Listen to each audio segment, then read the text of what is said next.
Welcome back to the channel Cloud Story.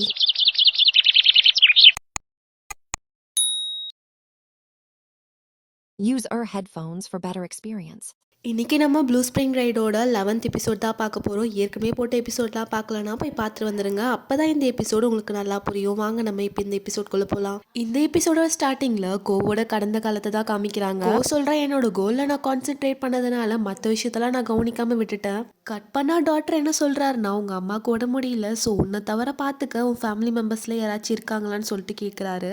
அதுக்கு கோ சொல்கிறா, என்னோட பேரண்ட்ஸ் 2 பேருக்கும் டிவோர்ஸ் ஆயிடுச்சு. என் அண்ணனும் என் அப்பாவும் தனியாக போயிட்டாங்க, ரொம்ப தூரத்தில் இருக்காங்க. ஸோ அவங்களால வர முடியாது. நான் மட்டும்தான் உங்ககிட்ட இருந்து பார்த்துக்க ஒரு ஆளாக இருக்கேன் அப்படின்னு சொல்லிட்டு சொல்லுவான். இதை கேட்டு டாக்டர் சொல்லுவார், வேற யாராச்சும் தூரத்து சொந்தத்தில் இருக்காங்களான்னு சொல்லிட்டு. அதுக்கு கோ சொல்லுவான், வேற யாரும் இல்லை, நான் மட்டும்தான் சொல்லிட்டு.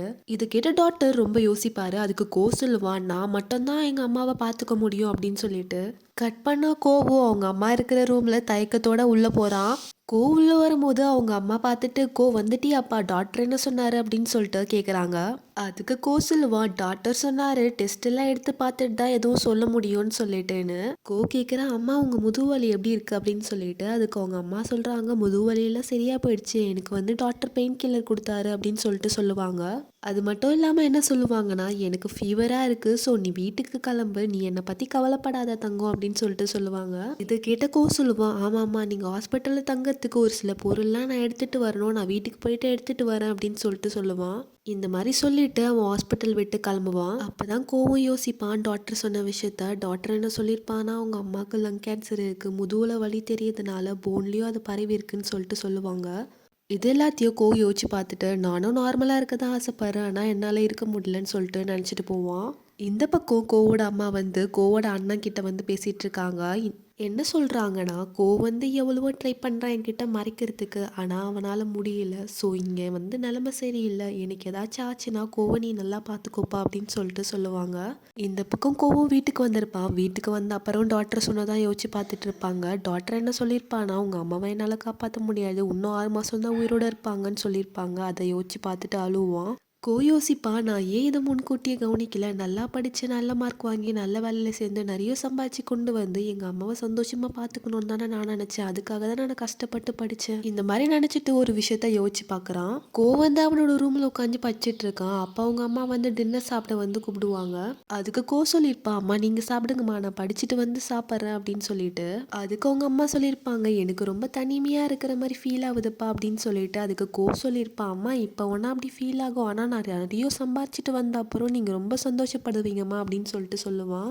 அதுக்கு அவங்க அம்மா சொல்லியிருப்பாங்க, எனக்கு காசெல்லாம் முக்கியம் இல்லைப்பா, உன் கூட உட்காந்து டிவி பார்த்துட்டே சாப்பிடும் போது அதில் இருக்கிற மெமரிஸ் தான் எனக்கு முக்கியம்னு சொல்லிட்டு சொல்லியிருப்பாங்க. இந்த விஷயத்த கோ யோசிச்சுட்டு, அம்மா நான் தப்பு பண்ணிட்டேன் அப்படின்னு சொல்லிட்டு அவங்க அம்மாவோட ட்ரெஸ் பிடிச்சி அழுதுட்டு இருப்பான். இந்த எபிசோட ஸ்டார்டிங்கில் கோ சொல்லியிருப்பாள், கோலை நோக்கி போனதுனால மீதி எல்லாத்தையும் நான் வந்து விட்டுட்டேன்னு சொல்லிட்டு. அது இதுதான், நிறைய மார்க் எடுக்கணும், நிறைய சம்பாதிக்கணுன்றதுக்காக படிப்பில் கான்சென்ட்ரேட் பண்ணிட்டு அவங்க அம்மா கூட டைம் ஸ்பெண்ட் பண்ணாமல் விட்டுருப்பான். ஆனால் காலங்கள் கடந்து போச்சு அப்படின்னு சொல்லிட்டு கோ நினச்சிட்டு அழுதுட்டு இருப்பான். அப்போ யாரோ கால் பண்ணுவாங்க. கோ அதை எடுக்க மாட்டான். ஸோ அது வாய்ஸ் மெசேஜுக்கு போயிடும்.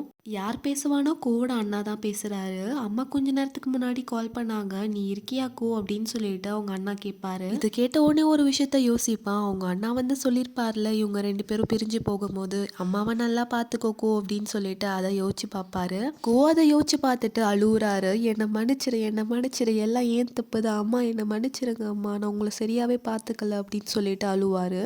அப்போ ஃபுட்டாபா கோவை நோக்கி ஓடி வரா. மிடில் ஸ்கூலில் கண்ணாமூச்சி விளையாடும் போது கோவை காப்பாத்துக்காக ஃபுட்டாபா வந்திருப்பாள். அது அந்த விஷுவல்ஸ் தான் வரும். கோ சொல்கிறா, ஃபுட்டாபா அன்னைக்கு என்னை நோக்கி வரும்போது அவளோட முகம் ரொம்ப அழகாக இருந்துச்சு அப்படின்னு. அப்படியே கோ வந்து தூக்கத்துலேருந்து ஏஞ்சிக்கிறாரு. இது எல்லாமே அவரோட கனவு தான். கோ எழுந்துச்சிட்டு, அச்சோ கழுத்தை வலிக்குதே அப்படின்னு சொல்லிட்டு டேபிளில் பார்ப்பாரு. டேபிளில் பார்த்தா அவங்க ஃப்ரெண்ட்ஸ் கொடுத்த நோட்ஸ் தான் இருக்கும். அந்த நோட்ஸில் அவங்க ஃப்ரெண்ட்ஸ் இவரை மோட்டிவேட் பண்ணுற மாதிரி ஒரு சில விஷயங்கள் எழுதியிருப்பாங்க. அதை பார்த்து சிரிப்பாரு.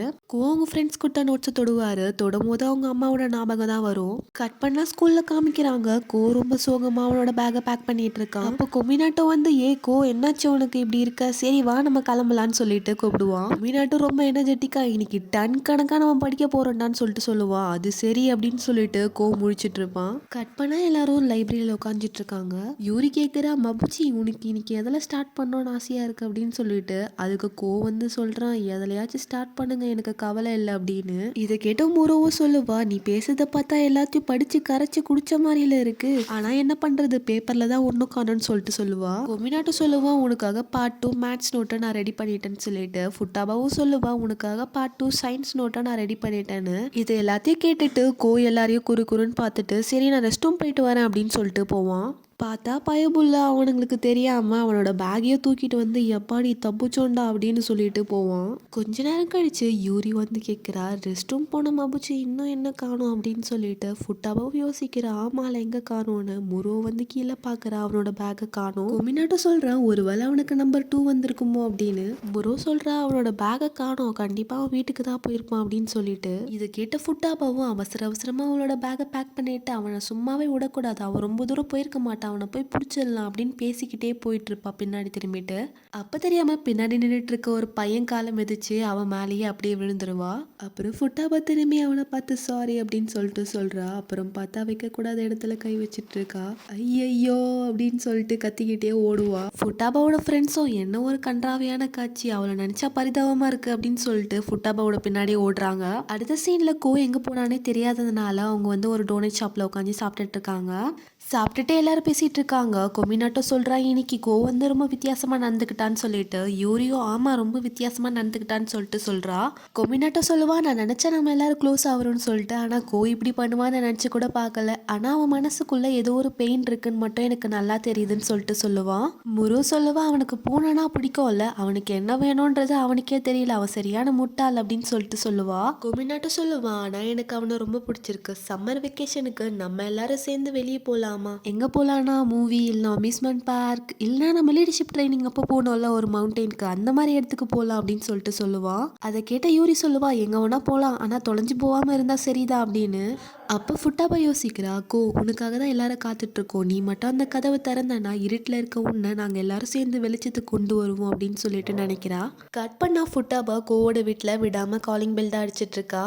தயவு செஞ்சு கதவு தர அப்படின்னு யோசிச்சுட்டே கதவு ஓப்பன் ஆகுது. ஆனால் உள்ள இருக்கிறது இல்ல, அவங்களோட அண்ணா. டனகா ப்ரொஃபசர் நீங்களா அப்படின்னு சொல்லிட்டு ஃபுட்டாபா கேக்குறா. டனகா ப்ரொஃபசர் சொல்றாரு, நீ தேடி வந்தியாமா, வீட்டுல இல்ல அப்படின்னு. ஃபுட்டாபா டனகா ப்ரொஃபசர் கிட்ட சொல்றா, அவனோட இதயத்தை எங்க கிட்ட ஷேர் பண்ண மாட்டான், பெரிய ஒரு பூட்டா போட்டு லாக் பண்ணி வச்சிருக்கான், அவன் மனசுக்குள்ள என்ன இருக்குன்றது எங்களுக்கு தெரியல, எவ்வளவுதான் முயற்சி பண்ணாலும் தப்பான கதை தான் திறக்கிறோம், இல்லைன்னா பெரிய முட்டு சந்தா வந்துருதுன்னு சொல்லிட்டு ஃபீல் பண்ணி சொல்றா.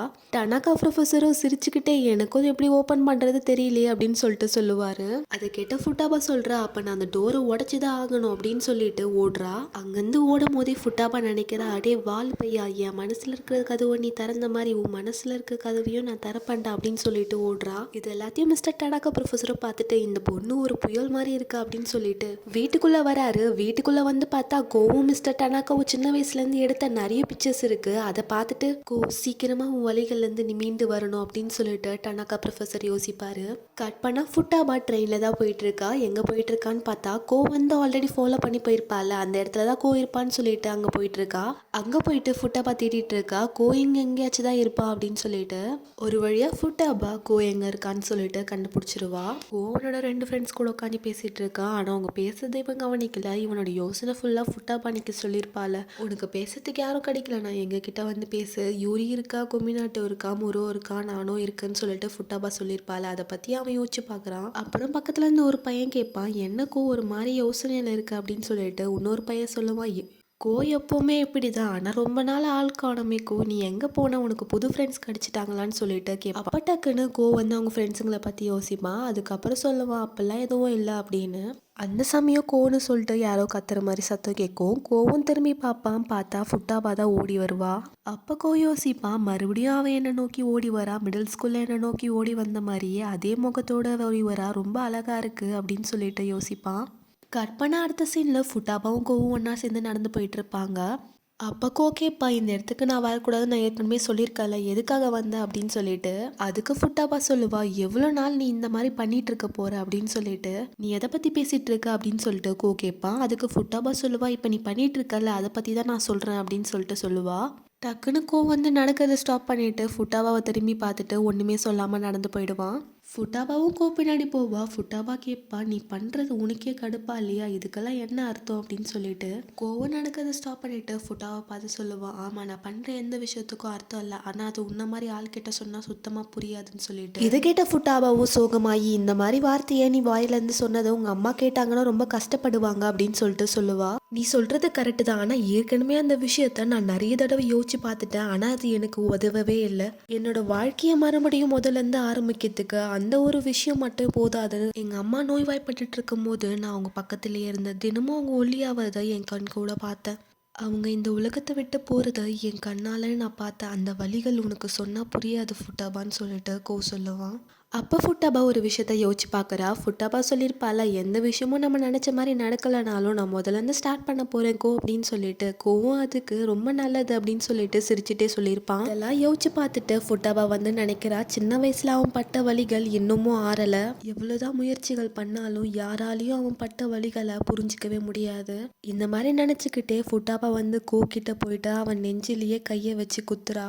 இருந்தாலுமே அடிமனசு அவனை முழுசாக புரிஞ்சுக்கணும்னு நினைக்கிது. அவன் பூட்டி வச்சிருக்க அந்த பூட்டை நான் உடைக்கணும்னு நினைக்கிறேன், அவனை இருட்டில் இருந்து வெளியே கொண்டு வரணும்னு நினைக்கிறேன். இந்த மாதிரி நினச்சிக்கிட்டே அவள் குத்திட்டே இருக்கா. கோட்டக்குன்னு ஃபுட்டாபாவோட கையை பிடிச்சிட்டு, எதுக்காக நீங்கள் இவ்வளோ கஷ்டப்பட்டுட்டு இருக்க, நீ கொமினாட்டோ அதுக்கப்புறம் மற்றவங்க எதுக்காக இவ்வளோ கஷ்டப்படுறீங்க, எனக்கு ரொம்ப பயமாக இருக்குது அப்படின்னு சொல்லிட்டு சொல்லுவான். இது கேட்ட ஃபுட்டாபா கோ அப்படின்னு சொல்லிட்டு அவன் கிட்ட போகிறா. டக்குன்னு கீழே தடுக்கி விழுறாங்க. கோவம் மனசுக்குள்ளே நினைக்கிறா, ஆத்தி நான் பயந்தே போயிட்டேன், இவன் என்ன இவ்வளோ வெயிட்டாக இருக்கா அப்படின்னு சொல்லிட்டு மனசுக்குள்ளே நினைக்கிறான். ஃபுட்டாவோ டக்குன்னு நினச்சி சொல்கிறா, கோ உனக்கு பயமாக இருக்குன்னா எங்கள் எல்லா மாதிரியும் உனக்கு வந்து பாசம் இருக்குன்னு அர்த்தம், எங்கள் எல்லாரையும் இழந்துருவ அப்படின்னு நினச்சிட்டா நீ பயப்படுற. நீ ஒரு முக்கியமான விஷயத்த இழந்ததுனால உன் மனசில் பெரிய ஓட்டை இருக்கு. அந்த ஓட்டை அடிக்க ஒரு விஷயம் பத்தலைன்னா 10 விஷயம், 10 இல்லைன்னா 100 சந்தோஷமான விஷயத்தை வச்சு அந்த ஓட்டையை அடிக்க ட்ரை பண்ணலாம். அந்த 100 சின்ன சின்ன சந்தோஷமான விஷயம் உன்னோட வாழ்க்கையை சந்தோஷமாக வாழறதுக்கான அர்த்தத்தை கொடுக்கும். நீ சந்தோஷமா இருக்க, நீ சந்தோஷமா சிரிக்கிறன்றதுக்காக யாராச்சும் உன்னை கிண்டல் பண்ணாலோ இல்லை உன்னை பார்த்து சிரிச்சாலோ என்கிட்ட சொல்லு, நான் அவனுங்களை அடிச்சு போட்டுடுறேன் அப்படின்னு சொல்லிட்டு ஃபுட்டாபா அழுதுட்டே சொல்றா. இது எல்லாத்தையும் கேட்ட கோபம், ஆமா நீ சொன்னது கரெக்ட் தான், நான் அடிமனசுலேருந்து என்னால் சிரிக்க முடியும், என் வாழ்க்கையை வாழறதுக்கான அர்த்தத்தையும் என்னால் கண்டுபிடிக்க முடியும், அதையும் விட முக்கியமாக எனக்கு தேவைப்பட்டது எல்லாமே சரியாயிடும் அப்படின்னு சொல்கிறதுக்கு ஒரு ஆள், அது நீ சொல்லிட்ட இப்போ. இந்த மாதிரி கோ நினச்சிக்கிட்டு ஃபுட்டாபாவை கட்டி பிடிச்சிட்டு அழுகுறான். இவ்வளோ நாளாக எல்லாமே சரியாயிடும் அப்படின்ற அந்த வார்த்தையை கேட்கறதுக்காக தான் நான் வெயிட் பண்ணிட்டு இருந்தேன், ஒரு புயல் மாறி அப்படின்னு சொல்லிட்டு கோ நினைக்கிறான். இதோட இந்த எபிசோட் முடியுது. அடுத்தடுத்த எபிசோட் பார்க்க இந்த சேனலை சப்ஸ்கிரைப் பண்ணி வச்சுக்கோங்க. அதோட இந்த வீடியோவை லைக் பண்ணி கமெண்ட் பண்ணி உங்கள் ஃப்ரெண்ட்ஸ்க்கும் ஷேர் பண்ணுங்கள். தேங்க்ஸ் ஃபார் வாட்சிங். Bye bye.